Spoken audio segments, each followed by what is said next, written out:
Hello everyone और स्वागत है आपका आपके अपने पैथोलॉजी चैनल रिवाइज मास्टर में। और आज हम लोग एनाटॉमी के बहुत ही बेसिक्स को जानने वाले हैं, जैसे कि एनाटॉमी की movements, anatomical position, anatomical planes. हम लोग एनाटॉमी बिल्कुल ही जैसे एकदम शुरुआत के, अगर आपको लोगों को ये सब नहीं पता है तो फिर आप लोग को एनाटॉमी पढ़ने में बहुत ही ज़्यादा दिक्कत हो सकती है। तो इसीलिए आज हम एनाटॉमी में जो बिल्कुल बेसिक से शुरुआत कर रहे हैं। तो आज हम लोग देखने वाले हैं सबसे पहले एनाटॉमिकल पोजीशन, फिर हम देखेंगे एनाटॉमिकल प्लेन्स, फिर हम देखेंगे डायरेक्शनल टर्म्स जैसे कि लेटरल क्या होता है, फिर एंटीरियर पोस्टीरियर इन सब का मीनिंग क्या होता है, फिर हम एनाटॉमिकल मूवमेंट्स भी पढ़ने वाले हैं। फिर तो चलिए शुरू करते हैं। सबसे पहले आती है एनाटॉमिकल पोजीशन। एनाटॉमिकल पोजीशन का मतलब क्या होता है?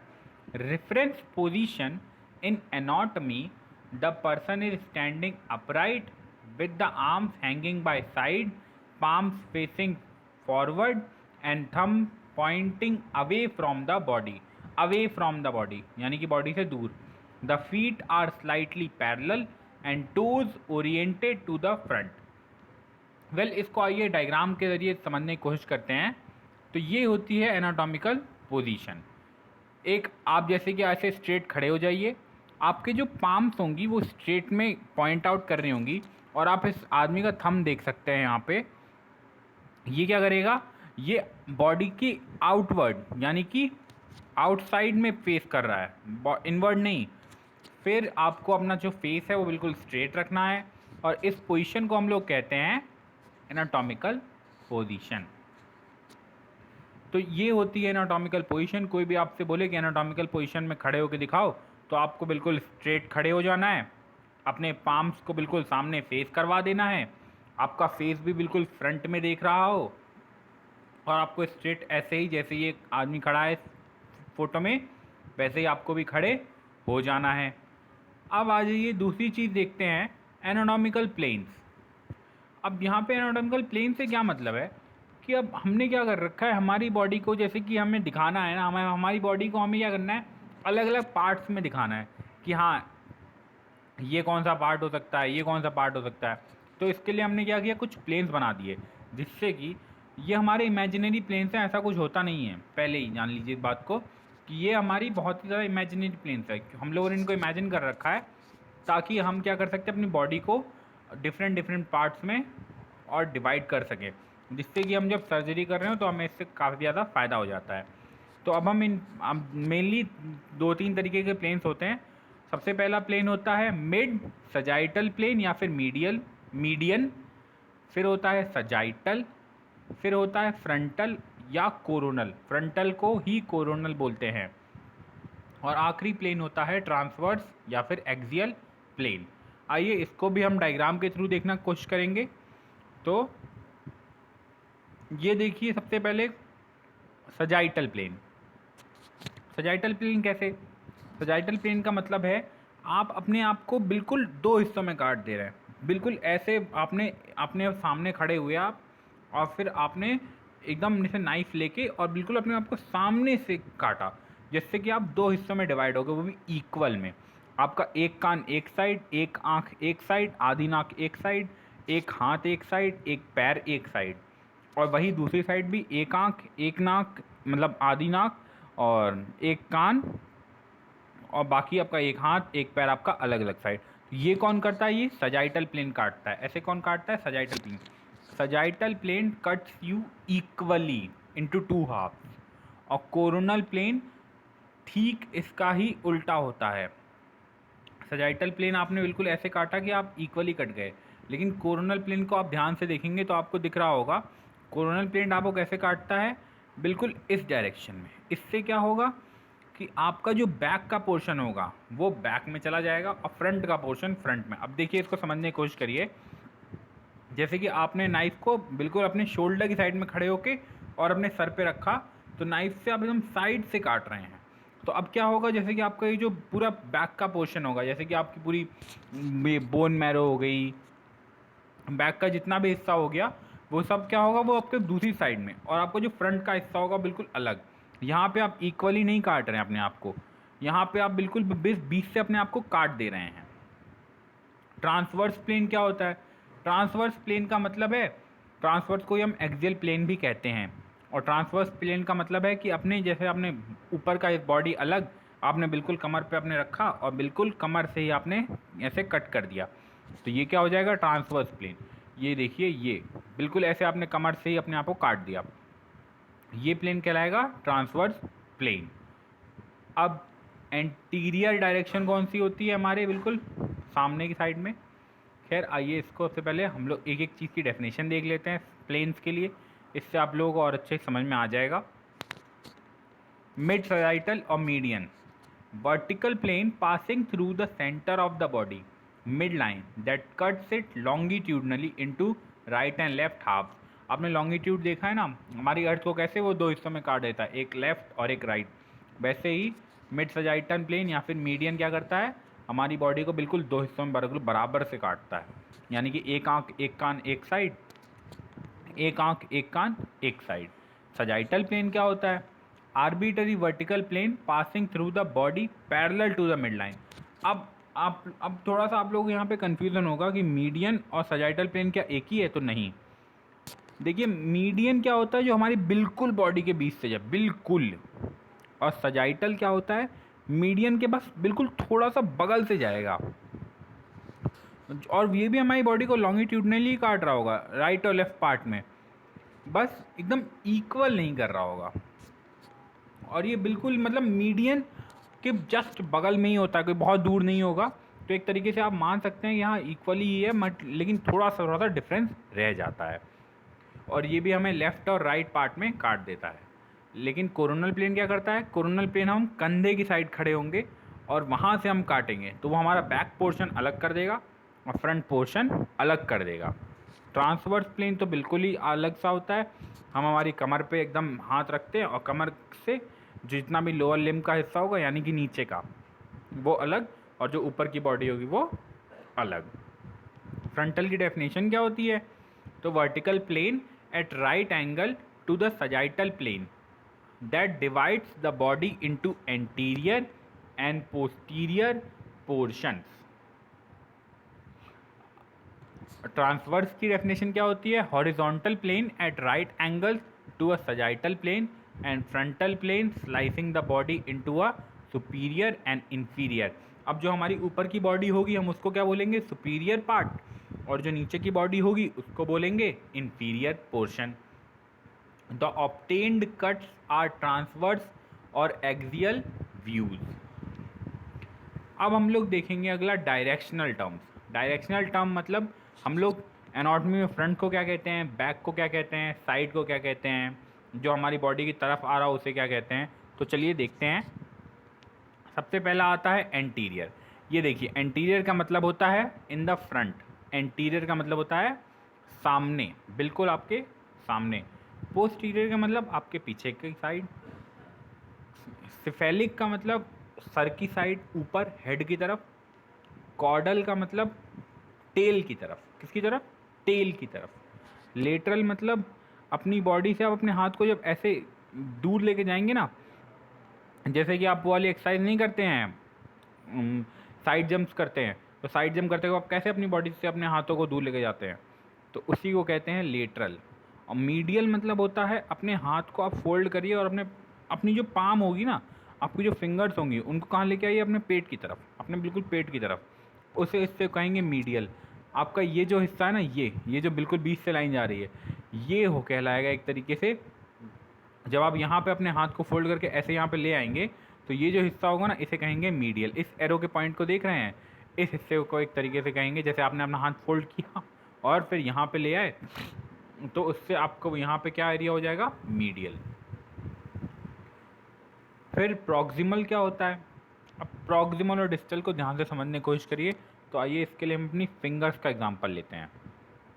तो अब देखिए, हमारी फिंगर्स में आपको जैसे कि फेलेंजेस होते हैं, तो हमारी जो सबसे पहली वाली जो, अब यहाँ पे फिंगर्स पे आपको दो लाइनें दिख रही होंगी, तो इन फिंगर्स को आप ध्यान से अगर देखेंगे तो जो हमारे हाथ के पास में होगा ना, प्रॉक्सिमल का मतलब जो पास में हो एक तरीके से जॉइंट के, जैसे कि यहाँ पे देखिए अपर बॉडी और ये लोअर बॉडी के बीच में जो जॉइंट बना हुआ है, तो इन दोनों की के और इसके बीच में क्या है, ये दोनों ये पास में है ना ये जॉइंट, ये क्या हो गया, प्रॉक्सिमल। डिस्टल का मतलब ये देखिए शोल्डर से ये बोन आ रही है और यहाँ पे यहाँ तक आई, तो ये क्या हो जाएगा, डिस्टल। डिस्टल का मतलब दूर, तो शोल्डर से हमारे जो फिंगर्स हैं वो क्या है, डिस्टल है बहुत ज़्यादा। और प्रॉक्सिमल कौन है, हमारा आर्म। ये जो यहाँ का एरिया होता है इसे बोलते हैं आर्म, ये जो एरिया होता है इसे बोलते हैं फोर आर्म, फिर ये होता है हमारा पाम एरिया या फिर हैंड। हैंड को हम लोग, पूरे हाथ को हम लोग 3 हिस्सों में डिवाइड करते हैं। ये जो हमारे रिस्ट का एरिया इसे बोलते हैं हैंड, ये होगा हमारा फोर आर्म, यहाँ तक का कोहनी तक का एरिया। फिर ये जो शोल्डर और कोहनी के बीच में पड़ता है, एल्बो के यानी कि, तो इसे कहते हैं आर्म। अब हम लोग देखने वाले हैं इन्फीरियर। इन्फीरियर मतलब नीचे का हिस्सा, जैसे कि हमारी फुट क्या हो गया, वो इन्फीरियर है हमारी बॉडी के, और हमारा हेड वो सुपीरियर है हमारी बॉडी के। अब आ जाइए एक एक की डेफिनेशन देखते हैं। एंटीरियर, इन फ्रंट और ऑफ और front. Posterior, in behind of और बिहाइंड, यानी कि या तो पीछे या फिर पीछे, हम सिंपल सा कह ले। वेंट्रल मतलब towards the front of the body, जैसे कि आप अपने सामने, अभी आपके सामने कोई दीवार होगी या फिर अब आपके सामने आपका फ़ोन रखा है, तो वो क्या है, वेंट्रल है आपके। जैसे कि वो क्या है, अभी आपके बिल्कुल सामने रखा हुआ है ना, तो वो क्या हो जाएगा, वो हो जाएगा वेंट्रल। डॉर्सल, अभी अपना फ़ोन उठाइए, अपने पीछे रख दीजिए, तो वो क्या हो जाएगा, डॉर्सल। डिस्टल, अवे और farthest away from the trunk और point of origin of the body part. Trunk क्या होता है, हमारी बैक से अगर आप नेक से लें और ये पूरा हिस्सा हमारी कमर तक, कमर के बीच में बोन मैरो जो होती है, बोन मैरो के एंड तक आप लेके जाइए अपने हाथ को, तो ये जो बैक से यहाँ तक का जो एरिया जा रहा है ना, इसे कहते हैं ट्रंक। तो ट्रंक से अगर कोई चीज़ दूर होगी तो हम उसे कहेंगे डिस्टल। जैसे कि हमारा फुट, ये जो हमारा फुट है, नीचे की जो हमारी उंगलियां, पैर वैर जो हमारा हिस्सा हो गया, तलवा, ये क्या हो गया, ये डिस्टल हो गया। क्यों, क्योंकि ये हमारे ट्रंक से क्या है, बहुत दूर है, कमर से तो बिल्कुल दूर ही है ना।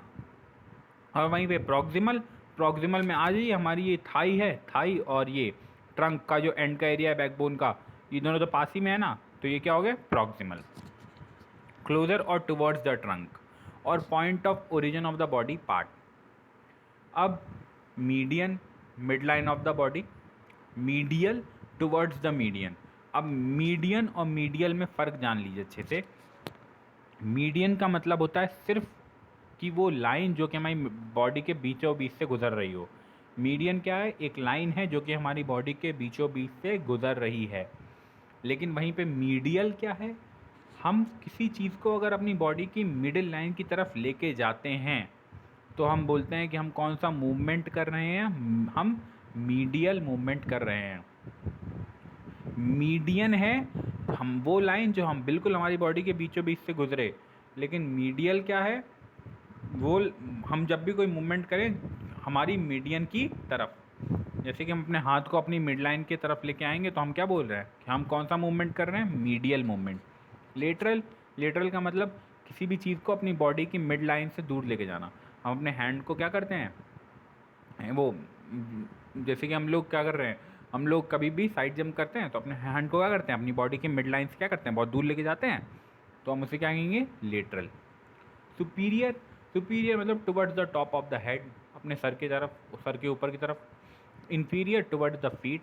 क्रेनियल मतलब टुवर्ड्स द हेड, क्रेनियल मतलब टुवर्ड्स द हेड, क्योंकि हमारे सर पे होता है ना क्रेनियल, क्रेनियम, तो फिर हम इसे कहते हैं towards the head. Caudal towards the tail, caudal का मतलब होता है towards the tail. External towards the surface. अब देखिए, हाँ, एक्सटर्नल, इंटरनल, सुपरफिशियल और डीप, इनका मीनिंग आराम से जानिएगा।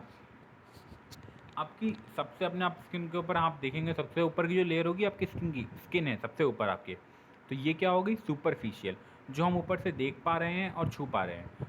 डीप क्या होगी, अगर हम अंदर चलते चले जाएं अपने स्किन में तो एक बाद में क्या आ जाएगा, आपके यहाँ पे मसल आएंगी, फिर आपकी बोन्स आ जाएंगी, ठीक, तो हम बोन्स तक जाते हैं ना, तो वो क्या हो जाएगी, डीप। फिर इंटरनल क्या होती है, अवे फ्रॉम द सरफेस। अब ये डीप और इंटरनल एक तरीके से एक ही जैसा है, बस डीप के और सुपरफिशियल के जो बीच में पड़ रहा है ना, बहुत ज़्यादा अंदर में भी है, तो उसे हम इंटरनल कह दे रहे हैं। पाल्मर क्या होता है? पाल्मर का मतलब है आपकी ये जो आपका हाथ है, हैंड का पोर्शन, तो आपका ये जो पाम होता है ना, इसके सरफेस को बोलते हैं पाल्मर। डॉर्सल, अब आपने हाथ को पलट के देख लीजिए तो वो क्या हो जाएगा, आपके हाथ का जो पीछे का हिस्सा होगा, पाम का जो नीचे का हिस्सा, ये क्या हो जाएगा, डॉर्सम या फिर डॉर्सल ऑफ हैंड। प्लांटर क्या होता है? प्लांटर मतलब होता है आपका तलवा, आपका जो फीट है उसका क्या, तलवा, सोल। और dorsal of foot, superior surface of foot, superior surface. अब हम क्या देखेंगे? अब हम देखने वाले हैं हमारी बॉडी में डिफरेंट टाइप्स की मूवमेंट्स में आप लोगों को मेन आप लोगों को सारी आप लोगों को बहुत ज़्यादा याद करने की ज़रूरत नहीं है। मेन आप लोग बहुत ज़्यादा लेकिन ध्यान दीजिएगा। जैसे कि मेन में आपका हो जाता है flexion, abduction, adduction, retrusion, protraction, retraction, elevation.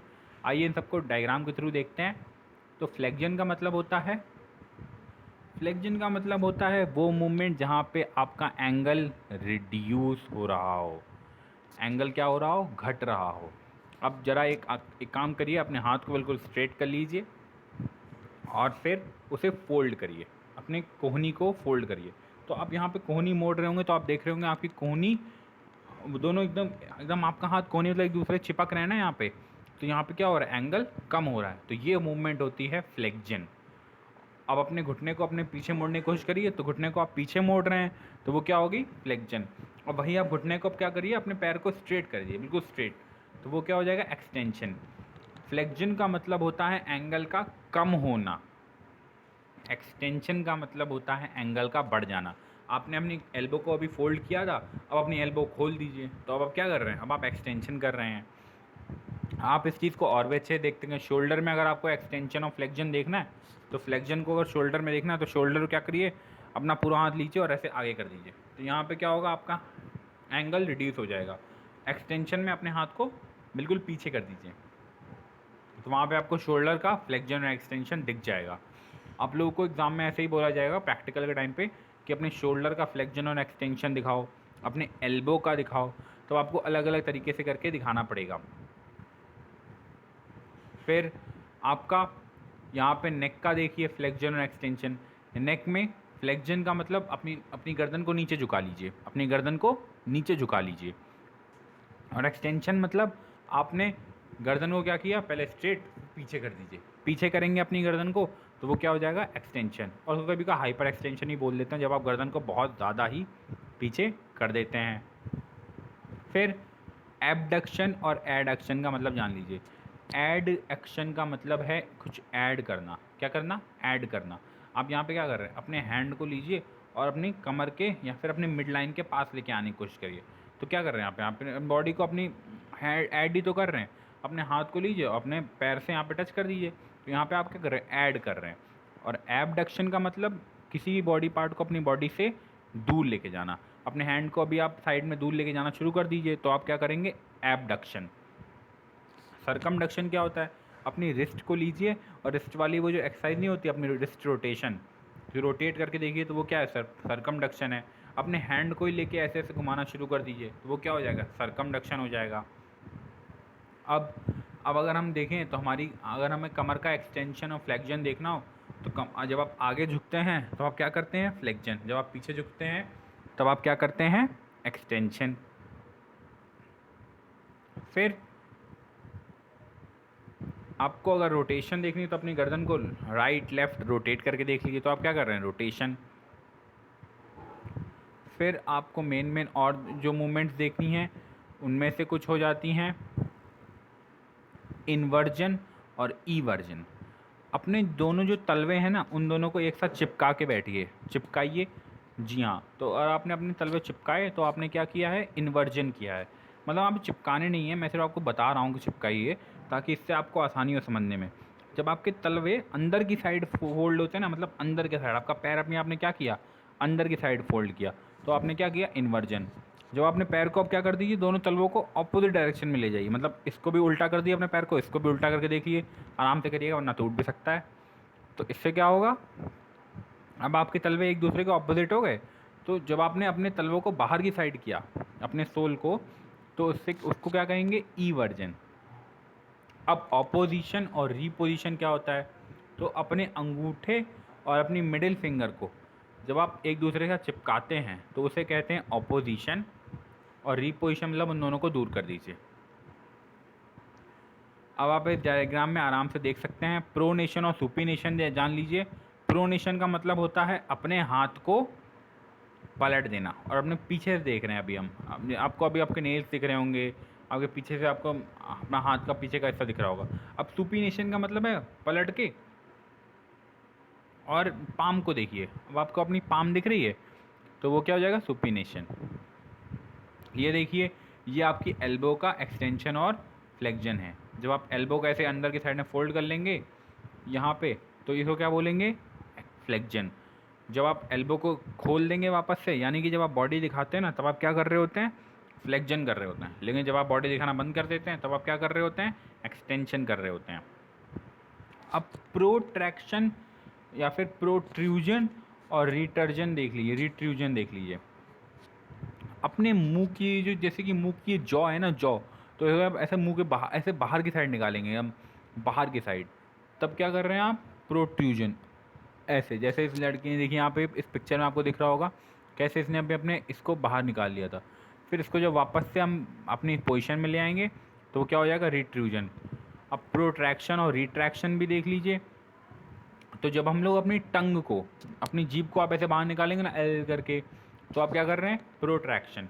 जब आप जीभ को वापस अपने मुंह के अंदर कर लेंगे तब आप क्या कर रहे हैं, रिट्रैक्शन। अब आ जाइए एनाटॉमिकल रीजन्स पे। तो अभी तक हमने कौन कौन सी चीज़ें कवर कर ली हैं, तो अभी तक हम लोगों ने मेन चीज़ें जो जो कवर की हैं वो हैं एनाटॉमिकल मूवमेंट्स, एनाटॉमिकल पोजीशन, फिर एनाटॉमिकल प्लेन्स देखे, और हमने डायरेक्शनल टर्म्स देखे, और फिर हमने मूवमेंट्स भी कवर कर लिए हैं। अब सिर्फ एनाटॉमिकल रीजन बचा है।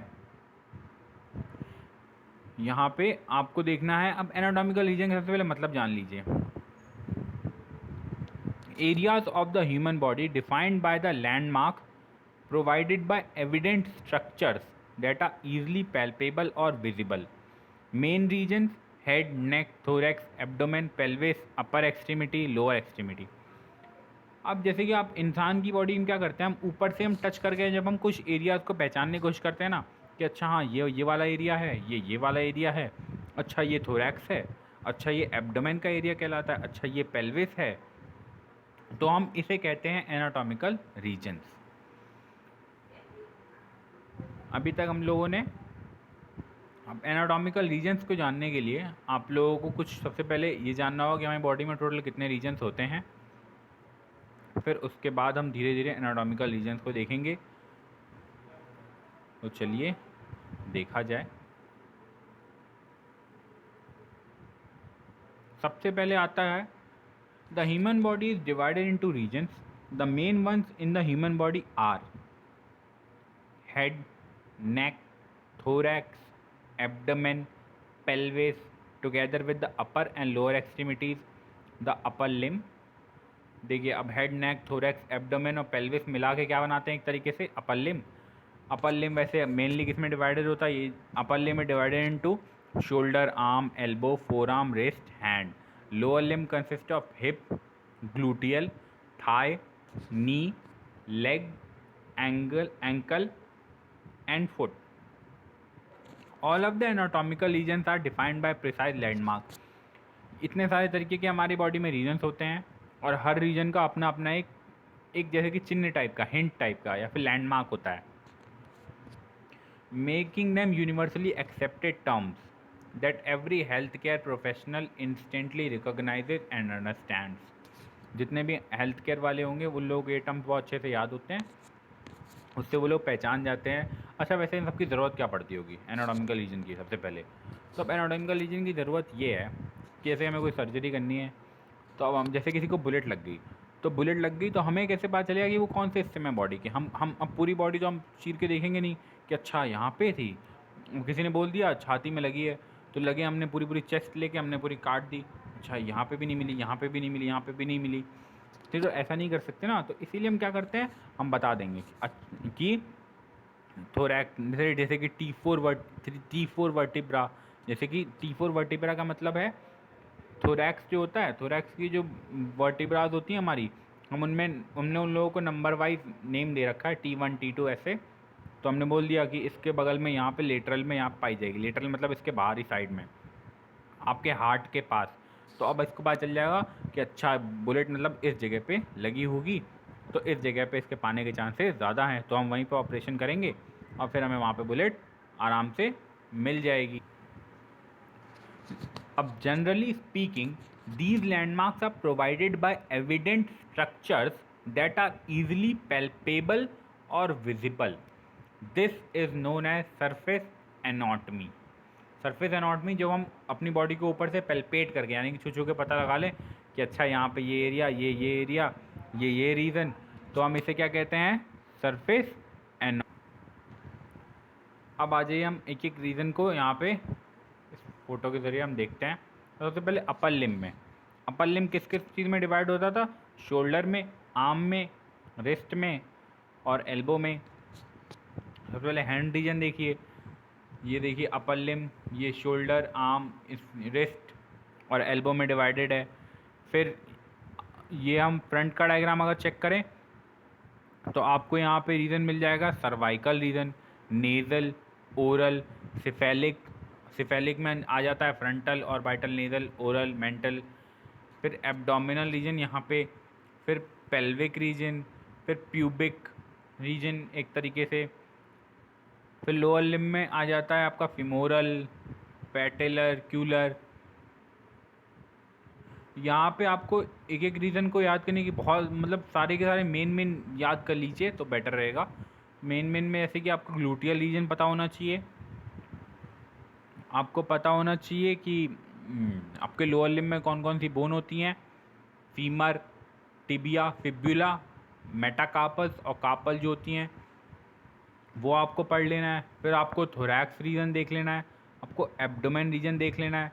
एक्सट्रीमिटीज़ ये क्या हो जाएंगी, लोअर एक्सट्रीमिटीज़ जो लोअर में पढ़ रही हैं। अपर एक्सट्रीमिटीज़ ये आपका हैंड और ये हो गया, ये अपर एक्सट्रीमिटीज़ हो गई। फिर आपका ये क्या हो जाएगा, ये आपका shoulder, arm, four arm, hand, ये आपका थाई, ये आपके जो चार ऊपर के पड़े, शोल्डर, आर्म, फोर आर्म और हैंड को मिला के ये क्या बन गया, ये आपके अपर लिम्ब के पार्ट हैं। आपकी नेक यहाँ पे हो गई, बैक हेड, यहाँ पे क्राउन, ये सब भी आपके अपर लिम्ब में एक तरीके से आ जाएंगे। फिर आपका ये बैक यानी कि डॉर्सम पार्ट है, और यहाँ पे आपको मेन आपको सिर्फ यहाँ पे याद ही करना है इन रीजन्स के नाम, और आपको पहचान के बता देना है कौन सा रीजन कहाँ पे पड़ रहा है। ज़्यादातर मेन रीजन्स होते हैं आपको scapular region, vertebral region, suprascapular, interscapular, फिर lateral pectoral region, lumbar triangle. आपको ये सारे रीजन्स के बारे में मेन याद रखना है। यहाँ पे आपको देखिए neck, shoulder, arm, forearm, thoracic wall, wrist joint, इन सब रीजन के बारे में जान लेना। फिर लोअर लिम्ब के लिए आपको अगर देखना हो तो लोअर रीजन में आपको देखना है मेन यहाँ पे, ये यहाँ से लेके यहाँ तक का ये कौन सा रीजन है, ये हो जाएगा ये इतनी दूरी का ग्लूटियल रीजन, ये हो जाएगी आपकी इलियक क्रेस्ट, ये आपका यहाँ पे ये हो जाएगा ग्लूटियल फोल्ड, ये आपका एंटीरियर सुपीरियर इलियक स्पाइन। ये आपका रीज़न नहीं है, ये मैं आपको आपकी हिप बोन का एक पार्ट बता रहा हूँ। वैसे आपको अगर यहाँ पे सिर्फ रीज़न जानना है तो यहाँ पे आपको सिर्फ रीज़न में है आपका ग्लूटियल रीजन, और ये आपका पूरा क्या है, लोअर लिम्ब। लोअर लिम्ब में आपको मेन क्या पता होना चाहिए, knee joint, leg, ankle joint, foot. आपकी कौन कौन सी बोन आ जाती हैं लोअर लिम्ब में, तो फीमर, फिबिया, टिब्युला, मेटाकार्पल और carpal. Well thank you so much. और नेक्स्ट वीडियो में मैं आपको और ज़्यादा बेसिक्स, एक एक बोन, एक एक मूवमेंट भी हो सकता है मैं करके दिखा दूंगा अगर आप लोग बोलेंगे तो। और हम लोग कोशिश करेंगे कि अगली बार में हम लोग एक एक रीज़न को लोअर लिम्ब के हम लोग पढ़ सकें। जैसे हम ग्लूटियल को अलग पढ़ेंगे और फिर हम लोग ऊपर अपर लिम्ब के रीजन्स को भी अलग पढ़ेंगे, एब्डोमेन के भी अलग। Thank you so much.